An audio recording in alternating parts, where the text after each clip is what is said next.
नमस्तेस्तु भगवन् विश्वेश्वराय महादेवाय त्र्यम्बकाय त्रिपुरान्तकाय त्रिकाग्निकालाय कालाग्निरुद्राय नीलकण्ठाय मृत्युञ्जयाय सर्वेश्वराय सदाशिवाय श्रीमान् महादेवाय नमः।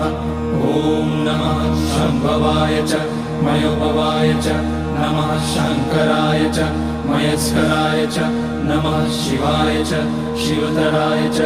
ॐ त्र्यम्बकं यजामहे सुगन्धिं पुष्टिवर्धनम् उर्वारुकमिव बन्धनान् मृत्योर्मुक्ष्यमामृतात्। नागेन्द्रहाराय त्रिलोचनाय भस्माङ्गराय महेश्वराय नित्याय शुद्धाय दिगम्बराय तस्मै नकाराय नमः शिवाय।